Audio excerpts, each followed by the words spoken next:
Hello, everyone. I'm Kim Bianco Majiri. Thank you for giving me the opportunity to explain and to talk about how an idea becomes a law in Rhode Island. It's important for everyone to understand that this process, because there are so many laws and rules that really have an effect on our daily lives. When we're at work, we're with our family, socializing, out doing a number of things, these laws affect us. Some of the laws, they affect us in varying ways. Some of them are good, and some we may not agree with. And sometimes there's not a law in place that should be. We as a community, deaf, hard of hearing, deaf blind, the community, we need to be aware of the needs and how we can advocate and what we should ask for and what solutions are out there. We need to engage with the people who make laws. The people who make laws in Rhode Island are called the General Assembly.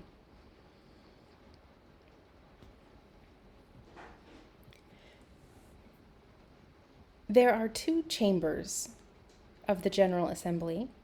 It's bicameral. One is the House of Representatives, and the other is the Senate. Now understand that this is the state level. You know the U.S. Congress is separate, and that's in Washington, D.C. Rhode Island sends representatives and senators there to create federal law. Here in Rhode Island, the General Assembly makes state law.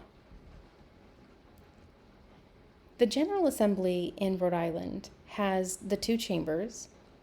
The House of Representatives has 75 representatives from all across Rhode Island. Currently, there are 66 Democrats and 9 Republicans, which means that the majority is Democrat in the House. Now in the Senate, there are 38 members, and 33 are Democrat, and 5 are Republican, which means that the majority is Democrat. The governor is also Democrat, which means that all 3 are Democrat. When any state has all 3 within one party, the state laws tend to be passed and agreed upon faster. So when we look at how these laws are passed, it's good to look at the numbers within your government.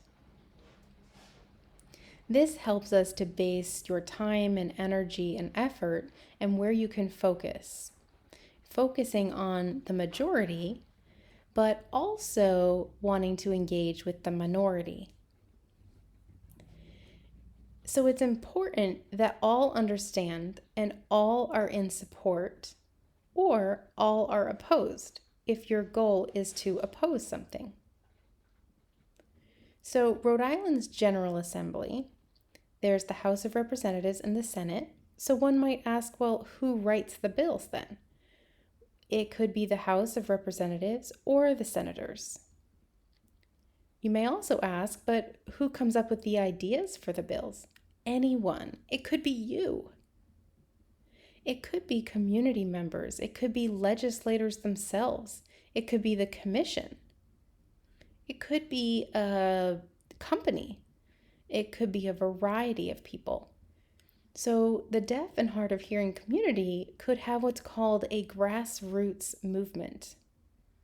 This could be where discussions take place, everyone comes to a consensus about a problem, a need is recognized, there's a coming together, an agreement and support of something, and then meeting with representatives and senators to explain the need that you're proposing. If something needs to be passed or removed or amended. And it's going to depend if there's already a law in place or not. If there's no law in place, then a new law needs to be proposed. If there is a law in place, but there needs to be some edits to the new law, there would be an amendment proposed. If the entirety of a law is not something that you can agree with, we'd want to remove it. So who would be the person who would write the law? That would be the representative. Although the representatives themselves don't write the law, the General Assembly has what's called legal researchers and legal writers. These are the people who make sure that the ideas that are discussed and looked into and researched, other states with similar laws, that there's no contradicting laws, if there needs to be amendments or edits made to the laws from other states. All these things are taken down. They also look at federal law and make sure there's no contradictions. As they're doing all this research and taking note, they create the law and then they send it back to the legislature, either the representatives or the senators. And at that point, it's important for the people who originally brought the idea for the bill to be asking for the support for that idea, that you ask someone if they're willing, and essentially they become your sponsor, the author of the bill. And then you will have multiple sponsors and supporters, and the more that you have in the Legislature and General Assembly, House of Representatives, and senators who are in support, the better chance you have of it passing. If you only have a few sponsors and supporters, maybe less, it might not have a high chance. Maybe it's a hot topic, there's some debate or stickiness in the issue. There could be a number of reasons why it becomes more difficult in some situations, and you have to continue to negotiate. So you can ask your sponsor to write a bill, and they would work with the General Assembly legal researchers, and they would come back with the bill. And it's important at that stage that you review the bill, read through the draft, and make sure that the way it's written matches what you're envisioning it to be and what you wanted and how you needed it to be. It's good at that stage. If it's all good, then you're ready to move forward and have it filed. Once the bill is filed, then it gets a bill number. So it doesn't really matter which place you file it, the House of Representatives or the Senate. The process is the same either way, because once a bill is filed at the Senate, then it will make its way to the House of Representatives. If it's filed at the House of Representatives and there's support there of the bill and it's accepted, then it would be filed and eventually make its way to the Senate. So both houses or both chambers will need to discuss and vote on the bill. So if you were to give to both at the same time, they would eventually have to agree upon which one they would follow through with. So if you get more support, the House of Representatives or of the Senate, and Democrat, Republican, the more support you get, the better. The more people that support the bill, the better. So if you suppose, let's just say we start at the House of Representatives, then how would you even approach this? Contact your local representative. You can look that information up online, type in who is my local representative, input your address, and that information will come up. You can click on the link and send them an email and request a meeting. At the meeting, you can introduce yourself, sit down with them, have a discussion, explain who you are and what your needs are. Meet with them several times regularly. And then you can reach out to them and let them know when you have a problem or let them know about a community need. And ask them for their support. Maybe since they've been listening to you regularly and you've built a relationship, they will understand your needs better. When you need something and ask for their support on a bill, they will be more willing and understanding to write a bill, which is great. Sometimes you need to have a discussion about maybe who already has a relationship with their representatives or senators. Maybe there's a committee that has been working on ideas and coming up with solutions to a problem, and in that discussion, they decide each one of them will contact their own representatives. And maybe one representative would say, I can't do it myself, but I'm going to suggest another person. So reach out to that person, find out what area they represent, and contact the deaf and hard of hearing and deaf-blind members in that region, and then go with them to the representatives and introduce them to the deaf voters in their region. Representatives and senators, they're specifically focused on voters or their constituents, which means voters. So it's really important that you're registered to vote and that they see that you're a voter. They'll be more attentive. If you're not a registered voter, they may not be as attentive. So I would encourage you to register to vote and to go vote. So after you meet with them and they are in support of an idea and they recognize the need, then sit down with them and write down some main points behind the idea and give it to them. Or maybe if there's another state that has a similar bill to yours, bring a copy of that state law. Explain what you want that's the same, or if there needs to be any changes or edits to fit your state's needs, because not all states are the same. Then you can give it to them, and that would go on to the researchers. Once they've worked all that out, it's important at that point that you review what's been officially written and check in with the community to make sure that all are accepting and that it's ready to be moved forward with and then filed. When it's filed with the House, it's filed with the clerk and the Speaker of the House. The Speaker of the House is the leader of the House of Representatives. So they'll take a look at it, and there's numerous bills that are filed. So the Speaker of the House will look at it and match it up to a committee and assign it to a particular committee. That committee would be responsible for the discussion, review, thoughtful questioning, listening, and making any decisions by voting. So it's referred to a committee. There's a number of different bills that are referred to committees based on the topic of the bills. It would be referred to a committee on health, education, tax, finances, referred to a committee for public policy, insurance, natural resources, environment, labor laws, licensing. There are a number of different types of bills, and they will look at what type of bill it is and refer it to a specific committee. So when you're communicating with your sponsor, they become your champion. They will let you know where the bill has gone. You should be talking with them about the bill, and it's really important to keep up communication regularly with the sponsor. So they will let you know what you need to do next and give you advice, and it's important that you follow through with that. You may already know some of the feelings and discussions that are going on and whether it's a good chance of passing or not, and you need to be maybe reaching out to people more often.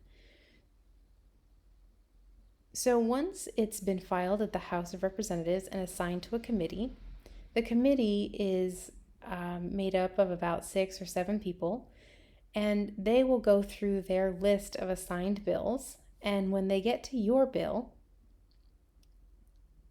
they will call a hearing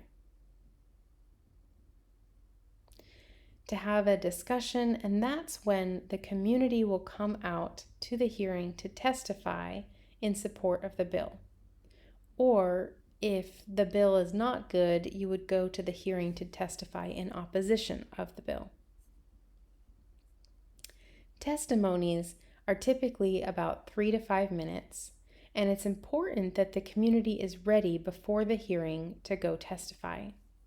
Being in agreement on a very specific, clear points as to why they're in support of the bill. Assigning specific points to community members to address in their testimony so that everything is discussed. And as we go through the line of testimony, also be sure that the testimony is typed or written out and you have a copy ready. So after you have given your testimony, you can give that out to the people on the committee. And make sure at the top it's titled that you're in support of the bill, and also it has the House bill number. It's important to give that copy of your information out to the legislators because they listen to a number of different bills all day long. There's a lot of discussion, a lot of reading, a number of meetings that they're going to, and there's a lot to take in. So if you give them a piece of paper and they compile all the papers from people giving testimony, the legislative aides would collect all of that. And there's also people who are calling and people who are emailing. All of that would be noted down. So when it comes time to decide and review, or they might need to learn more, the aide will have organized all that information for them to consider, review, and maybe if they're not satisfied with the information they have and they want to know more, they can ask the aide to follow up and gather more information for the legislator before they make a final decision. So while in communication and sending any emails, you should make sure everything is titled, whether you're in support or opposition of the bill, and what exactly you're asking the legislator to do. If it's your bill, of course, you're in support, and you would note that. And then in your email, at the bottom, leave your contact in case they have any questions or follow-up for the few in the future. So after we go through all the testimonies at the hearing and that's done, people who are opposed will also show up to testify. The committee will be learning that information, taking down those points, and all of that would be noted down as well. You can, in your explanation or later, sit down with the legislators and discuss why you disagree with what the opposition has shared. There might be a little bit of tension going back and forth between the supporters and those opposed for various reasons. The committee will listen to all of that and take the information in, and they have several choices in front of them. One would be to say yes and vote that they pass it and it moves forward to the full House of Representatives. The second option is that the bill is pretty good in general, and there might be some more things that need to be adjusted or amended, and at that point, people might make those changes.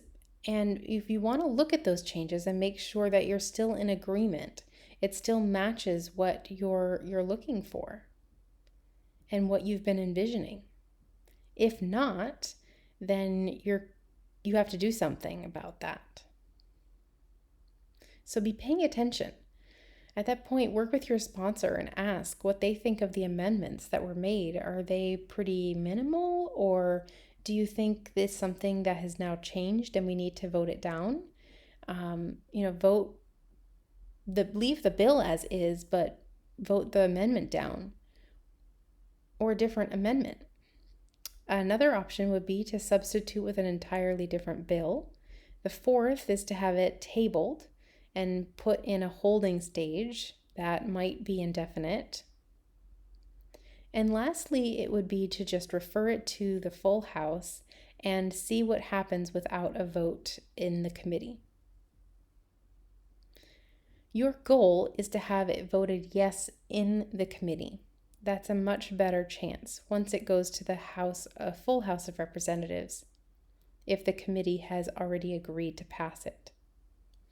Because they know that it's already gone through a vetting process, through the research, through discussions, and there's more of a chance that they will be in support of it.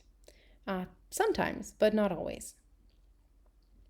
So while it's in the committee, the community should be in contact with all the committee members, having meetings with them, calling them, sending emails, and letting them know that they're in support of a particular bill and the reasons that you want that bill to be supported.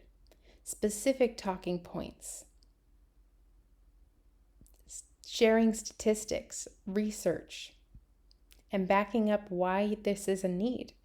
Also, personal stories, anecdotes being passed along, so all that information can be gathered. The more the better to see that there's many people in support. Or if they are getting a lot of opposition, they take that into account. And sometimes they have to weigh the balance between the opposition and supporters of a particular bill. And then they need to make a decision. So really encourage them to vote and pass it in the committee. And you want to contact all the committee members and have discussions with them. So after it's been voted, whether it has an amendment or not, then it moves to the full House of Representatives. So you've been talking to all the people within the committee and all the talking points, and they've been listening to you, but now it's in the full House and they haven't heard any of this information. You haven't met with them yet, and they haven't read all of the data. So now if it's passed at the committee level and it's moved to the full House, now is the time to begin meeting and calling and emailing people within the full House and the rest of the House. Be in contact with them. Let them know that you're in support of this bill. Encourage them to vote and share the statistics and the data, your personal anecdotes and stories, and give them very specific points as to why you're in support.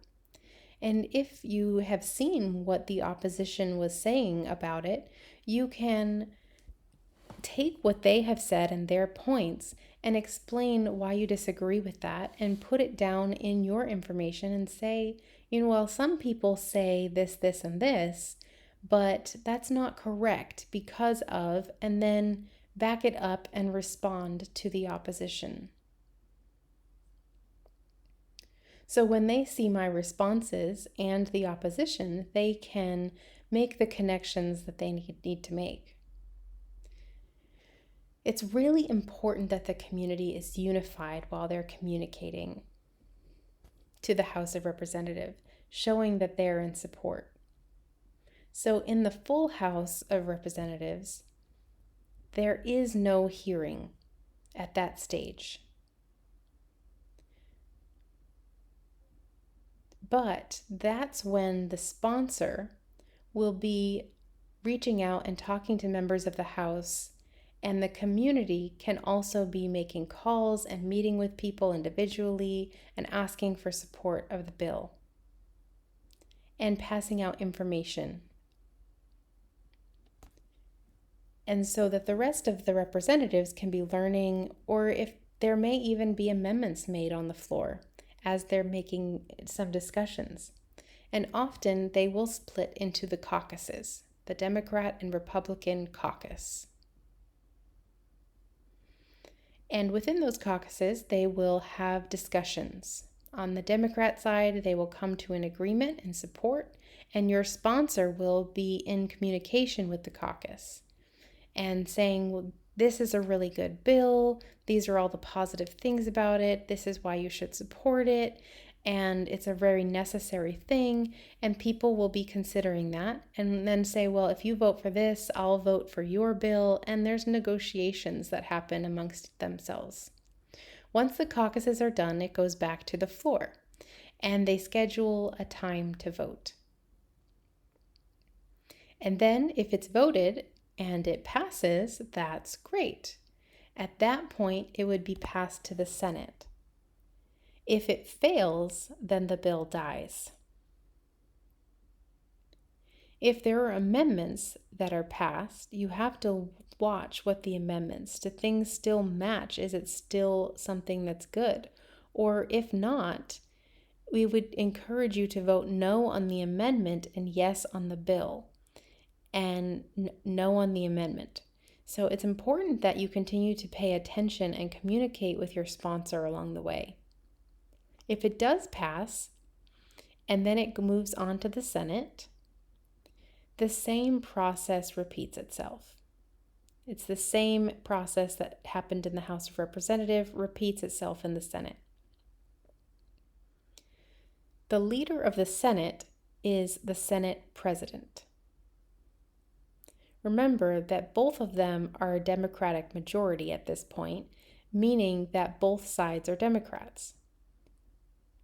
So the Senate President would get the bill from the House of Representatives and refer it to a committee. And this committee does the same thing over again. They look at it, they do research, and once again, community members can be reaching out to them, sending them information, emailing, setting up meetings, and explaining why the bill is so important to those members and asking them for their support. The committee will listen to all that information and they will have a hearing and people can come to testify again. So the same process repeats itself.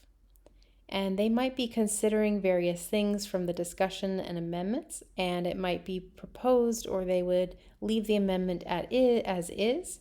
It could pass, or it could be referred to another committee, or it could be tabled and left on hold. Or it could be referred to the full Senate and see what they do without a committee decision. If an amendment is added at this stage, that means that the bill has changed.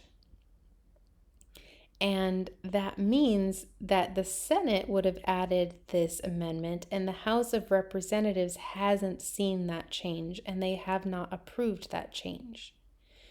So that would mean that there's an extra step. So if the Senate does not add any amendments, it's good as is and it passes in the Senate and the committee is finished with it, then it moves to the full Senate floor. They go through their discussions, and when the bill is passed to them, you also want to find a sponsor in the Senate. You had a sponsor in the House of Representatives who pushed it through and encouraged people, but now that it's in the Senate, they would work together with a Senate sponsor so that both their names would be on the bill. And the Senate sponsor would push it through the Senate with those negotiations, and you'd have a sponsor in the Senate. So you want to be in touch with that sponsor in the Senate and be in communication with them to help push it forward. And maybe you have to have meetings with particular people who are on the fence about the bill. They would be letting you know who to talk to, and then you can explain and convince people as needed. So once the Senate committee has passed it, it goes to the full Senate floor, and that's all 38. They will be discussing it and reviewing it at that stage, and possibly they would add an amendment or leave it as is. They would also separate into the caucuses and have meetings with the Democratic and Republican caucus, and then pull it back to the whole floor and have a vote. That's where it would either fail or pass. So if there are no amendments made, it's exactly the same as the bill that the House had passed, and it passes in both, then that means the bill would go to the governor's desk.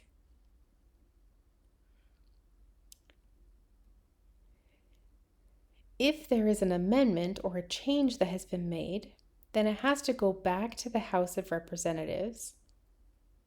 And the House of Representatives has to look at the changes that the Senate made. And the full House of Representatives reviews it, and they either accept and approve it, meaning that they concur with the Senate. And if they do concur, then the bill passes and it's sent to the governor. However, if the House has passed it, it's sent to the Senate committee and it passes, and then it moves to the Senate and it passes, but it has an amendment, then it has to go back to the House of Representatives. And if they disagree at that point, then it moves to a Concurrence Committee.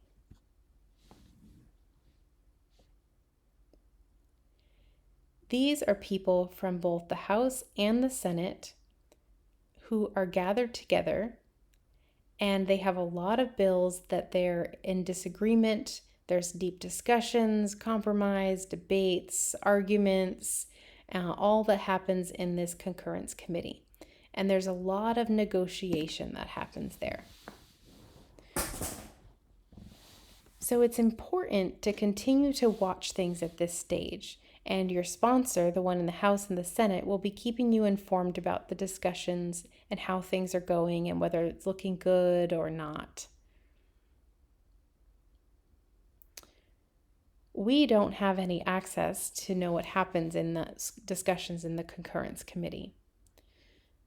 So the Concurrence Committee, they are having these negotiations and discussions. There could be a particular bill that they all agree on, but our bill is put into the mix and they take a portion of this bill and combine it to another. Or they may say they will throw out all of our bill, or they will make some edits and make the bill much shorter, or they may be in support of taking sections of it and putting it in other bills. So there's a variety of things that they could do. But if everything does pass, there may also be a budget that's attached to your bill.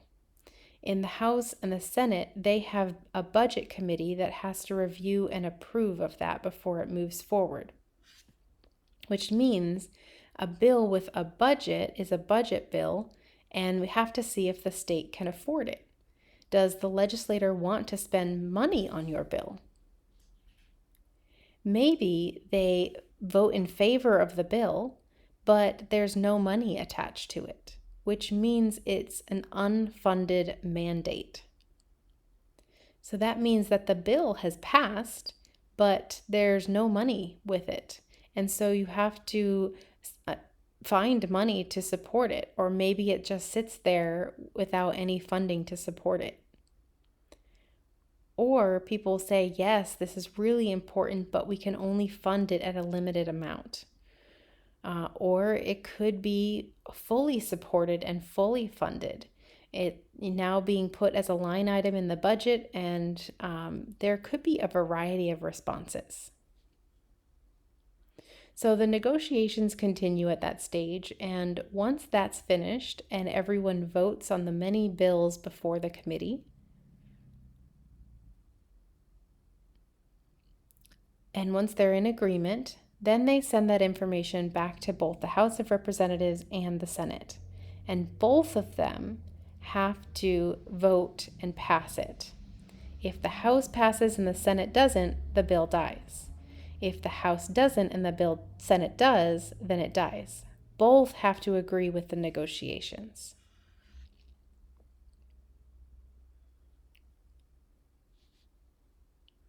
So, if during that negotiation stage there is an agreement and people say yes on both sides, at that stage it would go to the governor. Once the governor receives the bill, now right now the governor is Democrat. Often the governor will talk with the governor's staff and will talk to the Speaker of the House and the Senate President and look at the priorities, look at the budget projections, discuss the opposition or support of the bill. So when the governor receives it and looks at it, they have two choices. They can sign it and it becomes law, or they can veto it. Then it would be sent back to the General Assembly. The House of Representatives could have a 3/5 majority vote and override the governor, which means 3/5 would say yes and 2/5 would say no. And at that point, the 3/5 majority would override the governor and the governor would essentially lose. Or the governor could also look at it and just leave it and not sign it, just leave it on their desk, and eventually it becomes law. In Rhode Island, typically the legislative process, if something is voted on, whether it's signed or not signed by the governor or overridden, it will become effective on July 1st of that year. On July 1st and then onward. So you see the process as it goes along. It starts in the House, or it starts in the Senate, and it follows through with the committees. It goes to the floor, and then it goes to another committee, and then it goes to the next floor. And at that stage, if everything is done, then it goes to the governor, or it would possibly go to a concurrence committee and need to be reviewed, and then go back to the houses for votes again, and then to the governor. So there's a lot of processes along the way, and the whole process takes several months. It's really important for the community to remain unified. The community can propose a bill and can work with the commission, and the commission could propose a bill.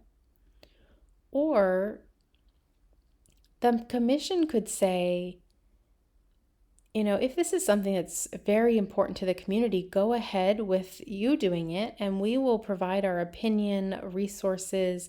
Maybe the legislator would recognize that the community has brought forward this bill, and they'll reach out to the commission and ask for what they think on it, and the commission can be ready with their response, what their position is, and provide statistics and data, information, and be a part of that discussion process. There's a variety of ways that you could approach this. The most important thing is continuous communication with each other. That communication and having that open in the community and having agreement. If a deaf person, says, well, this is what we want as a community, but then another deaf person goes to the legislator and says, no, we're opposed to it, then they see that there's confusion and who's actually representing the deaf and hard of hearing and deafblind communities. There's people on both sides. They would just drop it at that point and wouldn't move forward. So there's a lot of work and preparation that needs to go through, and discussion and agreement within the community before a bill is proposed to the General Assembly and asked for their support. The community has to do a lot of action and make agreements first. So how do we decide what's important and what's needed in the community?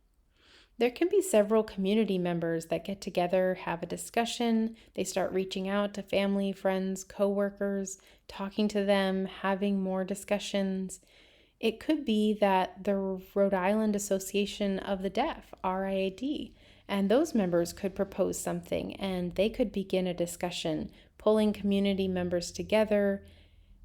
It could be the state commission that's noticing a need, and the commission discussing and recognizing something that's a priority that needs to be worked on. It could be both. It could be all three. It could be the entire community coming out in support of something. There are a number of ways. So if the deaf community is in agreement, after some discussion and they've set clear talking points about what the idea is and the reasons it needs to pass, the supporting statistics and data and all the information that's been researched and pulled together, and if there's no other state that has something similar and it's definitely needed, it's important at that to look at your idea and this problem, and during these discussions, recognize who are your stakeholders. It's a very important step. The stakeholders are anyone who would be affected by that bill, that idea. So if you have a bill that has to do with interpreting, well, who's that going to affect? All of the deaf. It could affect interpreters themselves. It could affect interpreting programs. It could affect the people who hire interpreters, interpreter agencies, workplaces, companies, the state itself. There's a variety of stakeholders that would be impacted. If your bill has to do with education, then your stakeholders could be the deaf and hard of hearing, deafblind community, could be the schools, children, families. It could be the teachers, could be the interpreters, school districts. There's a variety of stakeholders in this instance. If the bill is about captioning, then you know everyone is affected by that. Hearing, deaf, hard of hearing, so many people, a variety. Restaurants, airlines, airports, places that have TVs. Any place that has TV, schools, there's a number of different stakeholders. Any place that has TVs that the captioning would need to be on. And it also benefits hearing people as well. So stakeholders are really important. And once you know those stakeholders, you should engage with them, discuss with them, get feedback, and ask for their support. And make sure you can align together and really increase the support of your bill and increase the people who are reaching out to the General Assembly in favor, so that they can listen to and realize how many people are in support of this idea and that it's a huge need. Or in the same way, if you're opposed to the bill, to see how many people are opposed to it in the community and explain how this particular bill would hurt the deaf and hard of hearing and deafblind community. And sometimes you might be unaware of a bill and you might not realize what's being discussed. The community has to be responsible to know what bills are being filed and what bills could potentially harm the deaf community. And also, if there is a bill that's been filed that could benefit the community, then talk about it and show up in support. That would be a great experience and a good way of connecting with your legislators.